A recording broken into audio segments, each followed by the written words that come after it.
All right, welcome back. So in this video, we're going to talk about the filter menu and the filter tool, really. So let me go to create new, and we're going to do Photoshop default.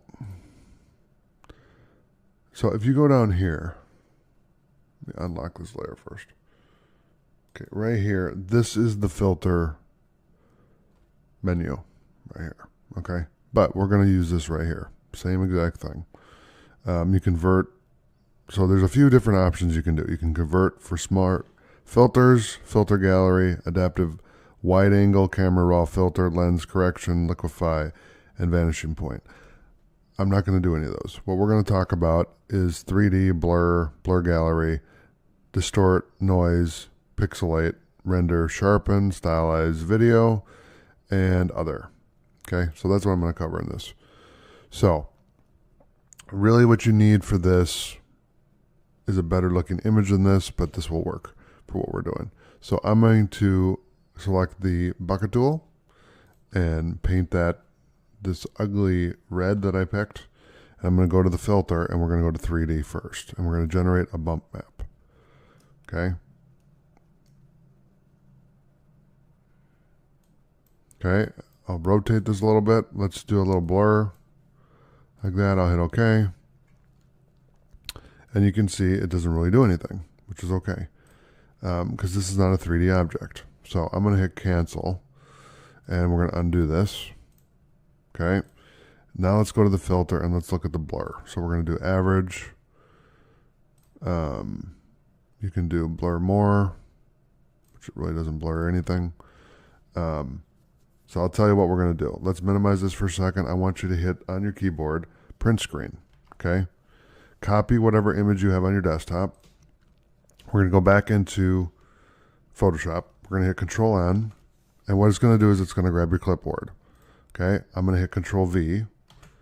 And I'm going to crop because I have dual monitors. So I'm going to crop just for LearnTech Plus. And we're going to use this. We're going to use your screen as the project. Okay. So we can kind of add filters and effects and that kind of thing.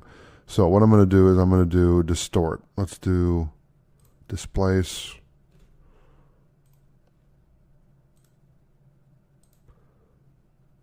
Okay, let's try another one. Let's add noise. Okay, there you go. Cool. All right, so we'll keep that. And then let's do another one. We'll pixelate. So let's do facet. And let's do sharpen. Stylize, so emboss.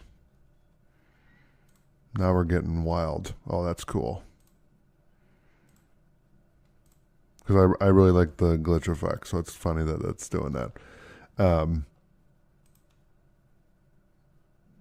Let's do clouds. So let's render clouds. See, you can get way out of hand real quick. So I'm going to hit Control Z because it doesn't really fit what we're doing here. I like that. We're going to do other. These aren't really used much. Stylize I use quite a bit. You can do oil paint. So let's hit OK. So I can change it to oil paint. And then we can do blur gallery. So let's do like a blur. And let's do like a motion blur. Okay. So you can see what we did here. We added a lot of just different effects. So if I click here,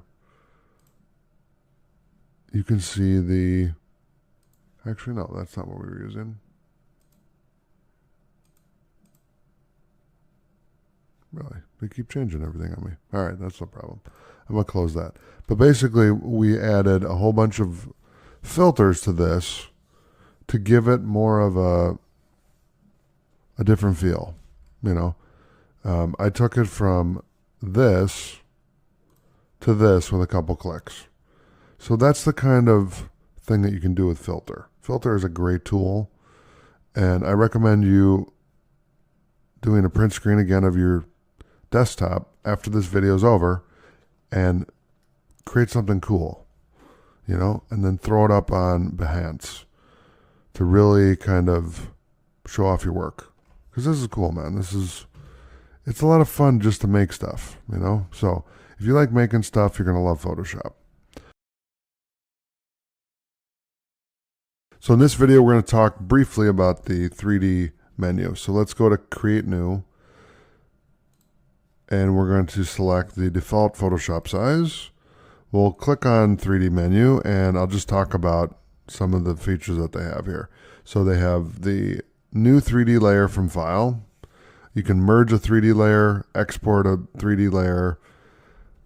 They have panorama here, so you can import panorama. New panorama layer from selected layers, export panorama. Get more content. So if I click that, we can download 3D content from Photoshop.com. That's kind of cool. You can download stuff and fiddle with it. You can do new 3D extrusion from selected layer.